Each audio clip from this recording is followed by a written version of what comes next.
Hey, I don't know much about the automotive industry, but I do know they rust. And when it comes to rust, there's different ways that you can actually remove that rust. Sometimes you can be very aggressive, and sometimes you need to polish it out so that way you're not damaging the metal underneath. So today I want to share some ideas with you.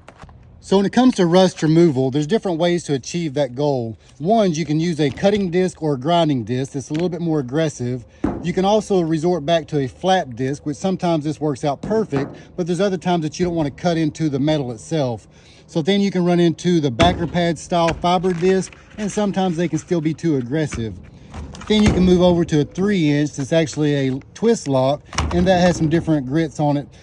And the notorious, the ones that leave the little presence behind. But many times that you want to remove some of this stuff here, but you don't want to actually cut down into the metal.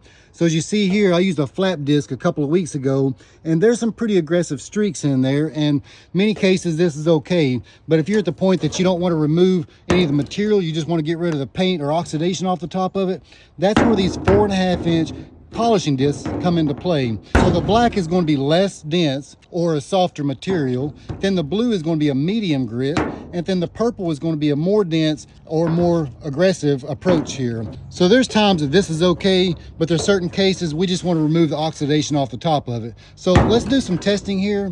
So let's dive right into this. We're going to use 3 different sections of this hood here with 3 different type of abrasives, and we're going to see the difference of how deep that actually cuts into the metal and what actually polishes just to remove the paint off the top of the surface here. So let's jump right into this.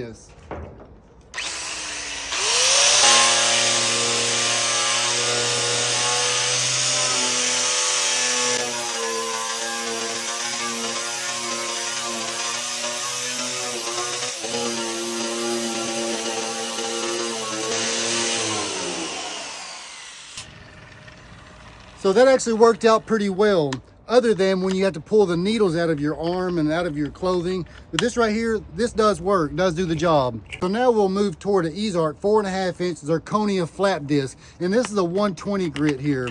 So we'll cut this right next to it. And I've used these things quite a bit, from the 80 grit, 60, 40. I love these things right here for their intended purpose.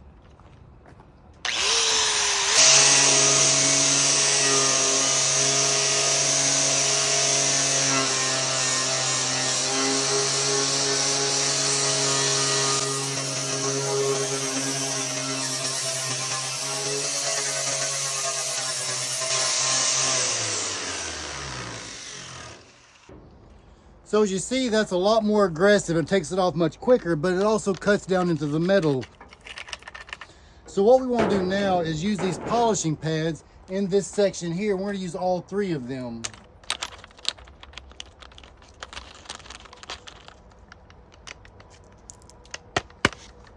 Let's check it out.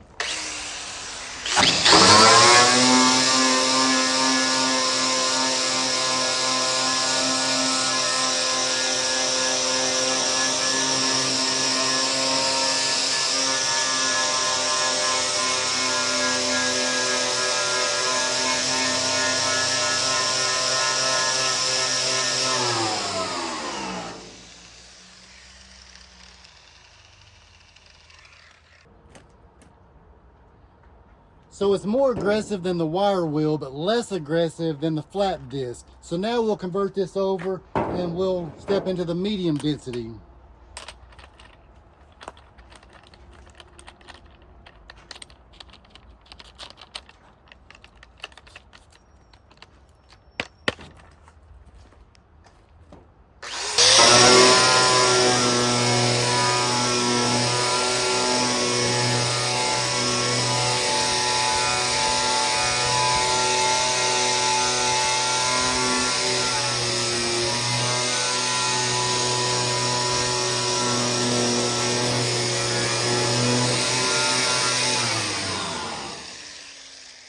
So we just now finished up with the blue, which is the medium density.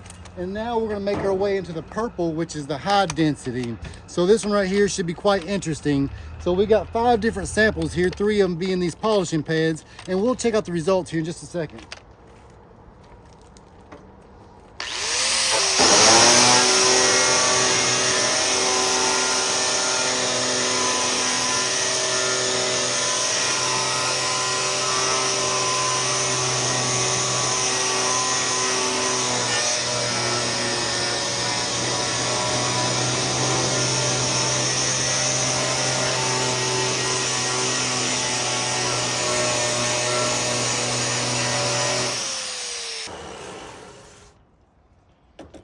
shoot you. Hey, come here.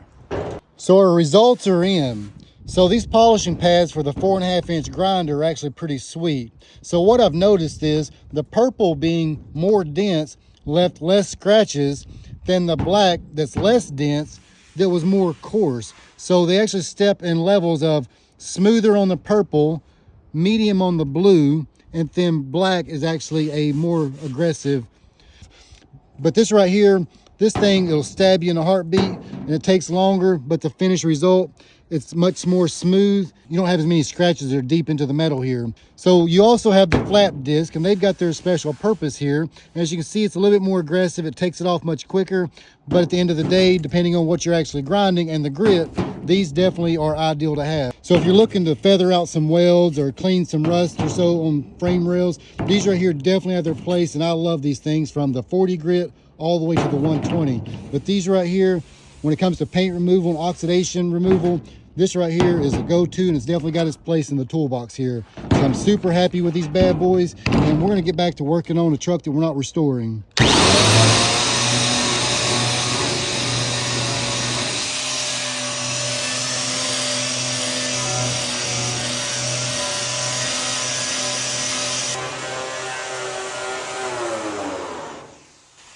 Hey, grab that grinder. Got work to do.